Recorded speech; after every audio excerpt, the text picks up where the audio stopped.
नहीं है। देखो क्वेश्चन में ना आपको क्या पूछेगा वो, या इस डायग्राम से आपको तीन चीज़ें बहुत इजीली पता चलेगी। इमेज का नेचर पता चलेगा, साइज पता चलेगा, ठीक है, और पोजीशन पता चल जाएगी इसकी कि इमेज किस पोजीशन पर बन रहा है, ठीक है। तो ये तीन चीज़ आपको इसमें आराम से पता चलेगा, ठीक है। देखो अगर ऑब्जेक्ट कहाँ रखा है, वन पर, वन का मतलब क्या, इनफाइनाइट पर, ठीक है। तो इमेज कहाँ बनेगी, वन यहाँ है तो वन कहाँ है, ये रहा दूसरा वन, यानी कि इमेज कहाँ बनेगी, एफ पर बनेगी। अब मैंने ये जो वन लिखा है ना, ये फिर भी मैंने छोटा लिखा है, ठीक है, लेकिन हम मान के चलेंगे कि हमने वन लिखा ही नहीं है। वन क्या है, ये रहा पॉइंट पे, सिर्फ पॉइंटेड एकदम, ये पॉइंट इस जगह पर है बस, ठीक है ना, यानी कि बहुत ही छोटा है, ठीक है। तो देखिए पहले अपन नेचर की बात करेंगे सब जगह की, ठीक है ना। चलिए ये देखिए, यहाँ लिख देता हूँ मैं वन, ये टू, ये थ्री, ये फोर, ये फाइव एंड ये सिक्स, ठीक है। चलिए नेचर की बात करते हैं। नेचर का मतलब क्या है, नेचर का मतलब है या तो आपकी इमेज क्या होगी, एक मिनट, हाँ जी। तो नेचर का मतलब क्या है कि आपकी इमेज या तो रियल इन्वर्टेड होगी या फिर वर्चुअल इरेक्ट होगी, ठीक है।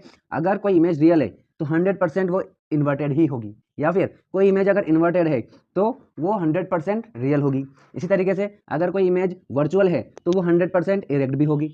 इसी तरीके से अगर वो इरेक्ट है तो वो 100% वर्चुअल होगी। जैसे कि कैसे, देखिए ये सब इन्वर्टेड है, उल्टी है, इसका मतलब ये सारी इमेजेस कैसी है, रियल है, ठीक है। इसी तरीके से ये देखिए ये कैसी है, इरेक्ट है, इसका मतलब ये इमेज कैसी है, वर्चुअल है। बात समझ में आ गई। चलिए अब नेचर पता करते हैं कि अगर हमारा ऑब्जेक्ट जो है वो वन पर है, वन यानी कि इनफाइनाइट पर है, कहाँ पर है, इनफाइनाइट पर, तो इमेज कहाँ बन रही है, यहाँ बन रही है, ठीक है। तो अब देखो अभी जैसे मैंने उसको उल्टा बनाया था, ठीक है ना, इसका मतलब क्या है, उल्टा बनेगा यानी कि इन्वर्टेड, तो क्या हो गया ये, रियल और इन्वर्टेड, ठीक है।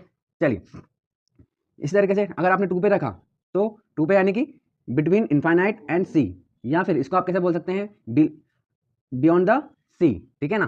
तो अगर आपका ऑब्जेक्ट बियॉन्ड द सी पे रखा हुआ है, ठीक है, तो वापस देखिए टू ये रहा तो टू ये रहा यहाँ पर, तो इन्वर्टेड है, ये इन्वर्टेड है तो उसका कौन सा आएगा, रियल और इन्वर्टेड। तो यहाँ पर भी इमेज कैसे बनेगी, रियल और इन्वर्टेड। इसी तरीके से 3 4 5 सब जगह कैसी है, रियल एंड इन्वर्टेड थे। साइज देखिए अगर आपने वन पे रखा हुआ है, ठीक है, ऑब्जेक्ट वन पे रखा हुआ है तो कहाँ बन रहा है, ये रहा वन, यहाँ पर मैंने वन लिखा था लेकिन उसको मिटा दिया, क्यों मिटा दिया, क्योंकि यहाँ पर जो ऑब्जेक्ट है, सॉरी इमेज जो बन रही है वो बहुत ही, मैंने जो बनाया था वो भी थोड़ा बड़ा था क्योंकि दिख रहा था ना, ठीक है, तो एकदम पॉइंटेड है, पॉइंटेड बहुत ही छोटा एकदम, ठीक है।